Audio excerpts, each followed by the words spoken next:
So I remember when Anime Vanguards first came out, and I was pretty hyped, and the main reason for that was because they added like a bunch of new passives and stuff, and they were honestly pretty unique. Like I mainly think of like Sun Jin Woo, who had the ability to just like summon shadows of the enemies you kill. I thought the visuals were really cool. There was just like a whole bunch of passive stuff to think about, but generally speaking, I kind of felt like they were maybe a bit self-contained. Like you didn't really have to think about the passives, you could know that they existed and work off of that, but it's not really a strategy thing. It's more of it's just there. And as time went on, like I kind of just realized like they're never going to change things up. They're never going to make things more strategic, right? It's just going to kind of stay the same. And I think largely that's my problem with Anime Vanguards, because I see Anime Vanguards as a tower defense game, but it's not a tower defense game really. It's more of a gacha game. The thing is, like, I don't really want to talk about Anime Vanguards as a gacha game. I think it's very generous, you know. I think of like Genshin Impact. I'm like, yeah, sure, Anime Vanguards is a lot more generous than Genshin Impact, right? But that's because it's a Roblox game and it's fairly low budget compared to like, you know, a lot of other popular gacha games. So I'm not really going to compare it in that sense because there's too many things to talk about, and I'm more concerned with the tower defense aspect really. And there's like really a few big reasons as to why Anime Vanguards isn't very strategic. Like the few ones that I can think of is the team size, the units, and the enemies. Like I feel like that's pretty vague, but I'll kind of expand on these one by one. Now the first thing I want to talk about is the enemies, or I guess more broadly like the stages, because the stages in this game do not ask a lot of you. I think even if the units were very deep and the game was very strategic, the way that the game is built right now, it is so fucking easy to just stroll through these levels by just placing a unit, waiting 10 minutes, and then that is it. And honestly, I think the stages are really easy by design because players, and by extension developers, don't want the stages to be difficult. You don't want players to have to think about it, because if they did, they'd have to think about each level about 30 times, and players don't want to do that.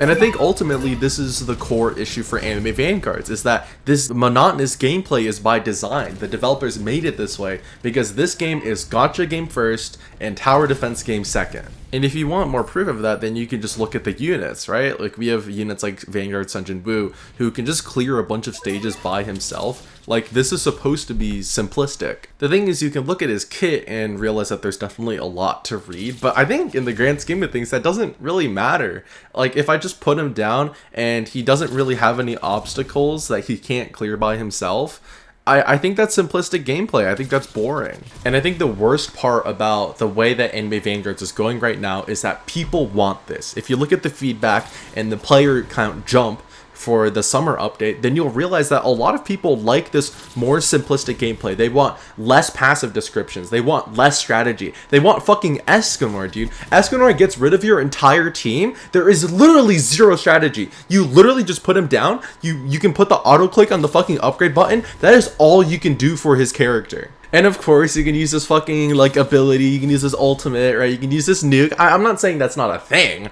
I'm just saying that at its core, Escanor is, to me, a representation of what Anime Vanguards is becoming, or I guess was already becoming, but now we're just seeing like an evolution of it, which is just being overly simplistic. It's just grinding now, okay? It's just grinding. And on that note, now we have to talk about the team size too, because Escanor's team size is 1. You get one unit, right? I think 4 non-farm units is already not that much, especially when you consider that a lot of units don't really have synergy with each other. It's not really a thing. It's just a bunch of generically strong units, right? So I think like the team size thing is kind of a relatively small issue, but it's still like there. It's kind of in the background, like, oh, you know, we don't want our players to get overwhelmed, so you can just pick 4 units that aren't your farms that you're always going to bring. If I can be completely honest, it kind of feels like I'm complaining about nothing, because it's not like players don't recognize that this game is a horrible tower defense game, right? They like it when the gameplay is simplistic. They like it when they don't have to think about the stuff that they're grinding, and I don't really know how to feel about that. Do people like it because that's what they're accustomed to with Anime Adventures, Anime Last Stand, like stuff like that? Or is it just because that's the kind of game that they like, and by making changes to make this game more strategic, I'd be making the game worse for these people? I don't fucking know. I don't fucking know. You know what I mean? So before we end off the video, I just want to talk about a psychological phenomenon that I think is like generally applicable to this game. It's the concept of intrinsic versus extrinsic motivation. So the idea is that intrinsic motivation is like things that you do that make you happy. You're motivated to do it because it makes you happy. Extrinsic motivation would be doing something to gain some sort of external reward. So like my first thought is like money or something. Now, of course, it doesn't have to be real life stuff. It can be video game stuff, right? Like, I don't know, gems, trait rerolls, Monarch, right? I don't know, just throwing stuff out there. I think that because these games are so simplistic and they're so focused on grinding, you basically just end up farming extrinsic motivation because it's not really about the game anymore. It's more so about the stuff that you get in the game. And I think ultimately that's why Anime Vanguards did so poorly with the Guilty Gear update and the Attack on Titan update, because they added extra content and therefore developers had to put more work into things that weren't really able to be grinded, like PvP. Oh, that's inconsistent. Suddenly I can't just mindlessly grind PvP. Grr, I'm not playing this game anymore. The problem with farming extrinsic motivation, and this is something that you will find with a lot of life service games who are very generous, who give out a lot of currency, as soon as that premium currency starts drying up, players start leaving the game. And the reason for that is because extrinsic motivation is very fragile, okay?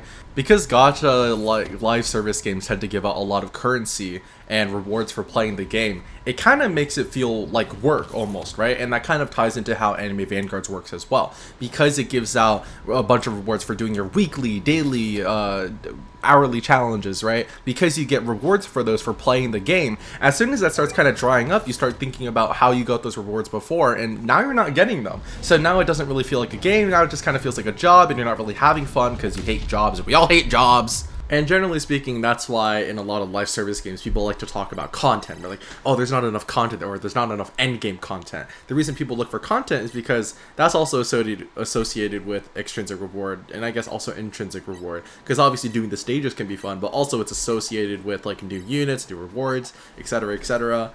And I think that was, like, for example, Anime Last Stand, right? That was something that game struggled with when they started doing bi-weekly updates again. They polled, people wanted bi-weekly updates, but it didn't really go well. Because I think they really started just doing the same content bi-weekly. They just, like, halved the amount of work they were doing, kind of, not really.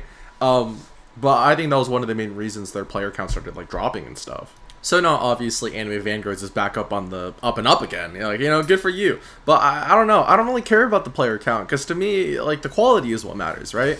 And I think for a lot of live service games, player count is indicative of quality. I don't know. I mean, maybe if you're looking for games with a lot of content, or maybe it's like very free to play, then yeah, definitely player count is a good indication of that. But if we're looking purely at like game quality, like is the game fun at its core? I don't know. I mean, I think it's a maybe, I think that at its very core, it's like, I feel like the player count isn't really super relevant. But that's basically all I wanted to talk about with the Anime Vanguards. I'm not going to talk about like specific updates or specific units. That's way beyond the scope of this video. I hope someone makes a review on Anime Vanguards that's a lot more comprehensive than this. I just wanted to put this out there. I fucking hate Anime Vanguards, okay? I'm never touching that game again. If you see him on the game, you can fucking shoot me, okay? You can fucking shoot me.